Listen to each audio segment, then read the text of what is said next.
Hi friends, welcome back to my channel. ఈరోజైతే మళ్ళీ ఇంకొక రెసిపీతో మీ ముందుకు వచ్చేసాను. ఈ రెసిపీ వచ్చేసి కాబూలీ చెన్నా పకోడీ అనమాట. ఇది ఎలా అంటే 4 టేబుల్ స్పూన్స్ మనం శనగపిండి వేసుకోవాలి. తర్వాత ఉప్పు, కారం, పసుపు తగినంత వేసుకొని ఇందులో 2 స్పూన్స్ వచ్చి బియ్యం పిండి వేసుకోవాలి.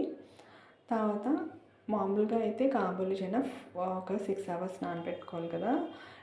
ఇప్పుడు మాత్రం ఒక 4 అవర్స్ మనం నానబెట్టుకొని వీటిని మనం ఏదైతే పిండిని తీసుకున్నాం కదా అందులో వేసేసి కొంచెం వాటర్ వేసి మనం పకోడీ ఎలాగా మనం మిక్స్ చేసుకుంటామో అలా మిక్స్ చేసేసుకోవాలి.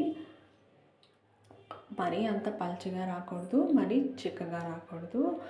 నేను చూపిస్తున్న విధంగా ఆ కన్సిస్టెన్సీతోనే కలుపుకోవాలన్నమాట. తర్వాత ఒక ప్యాన్ తీసుకొని అందులో ఆయిల్ మరిగిన తర్వాత ఇలా పకోడీలా వేసేసుకోవడమే. ఇది ఎప్పుడైనా మనకి స్కూల్ పిల్లలకి బ్రేక్ పెట్టడానికి కూడా బాగుంటుంది. ఈవినింగ్ స్నాక్స్గా కూడా పనికొస్తుంది. స్కూల్ నుంచి వచ్చాక మనం ఇదిలాగా వెంటనే చేసుకొని స్నాక్స్గా కూడా ఇవ్వచ్చు అనమాట. ఇవి పిల్లలు హెల్తీ, ఇంకా బాగా తింటారు కూడా ఇష్టపడి.